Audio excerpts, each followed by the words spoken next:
শীতপ্রেমীদের জন্য দুঃসংবাদ, কারণ আগামী 5 থেকে 7 দিন পর্যন্ত কিন্তু বাংলায় জাঁকিয়ে ঠান্ডা পড়বে না, তেমনই পূর্বাভাস দিচ্ছে আলিপুর আবহাওয়া দপ্তর।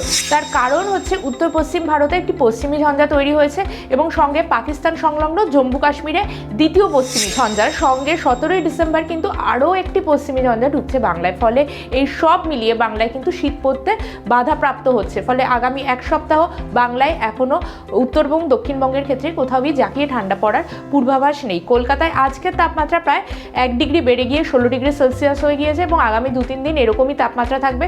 দিনের তাপমাত্রা স্বাভাবিকের থেকে ওপরে থাকবে, রাতের তাপমাত্রা কিছুটা হলেও স্বাভাবিকের নিচে থাকবে এবং পশ্চিমাঞ্চলের জেলাগুলোর তাপমাত্রা প্রায় 15 থেকে 17 ডিগ্রির আশেপাশে ঘুরবে এবং উপকূলীয় জেলাগুলো 17 থেকে 19 ডিগ্রি সেলসিয়াসের আশেপাশে তাপমাত্রা থাকবে। উত্তরবঙ্গের ক্ষেত্রে বলতে গেলে উত্তরবঙ্গের দার্জিলিংয়ের তাপমাত্রা প্রায় 5 ডিগ্রির ঘরে নেমে গিয়েছিল, কিন্তু সেটাও কিন্তু বেড়ে গিয়ে প্রায় 7 থেকে 8 ডিগ্রি হয়ে যাচ্ছে এবং উপরের দিকে জেলাগুলোর তাপমাত্রা মোটামুটি এরকমই ঘোরাফেরা করবে। তবে যেটা হচ্ছে পশ্চিমী ঝঞ্ঝার কারণে কিন্তু গোটা বাংলায় বেশ কয়েকটি জেলায় কিন্তু প্রবল কুয়াশার সতর্কতা রয়েছে।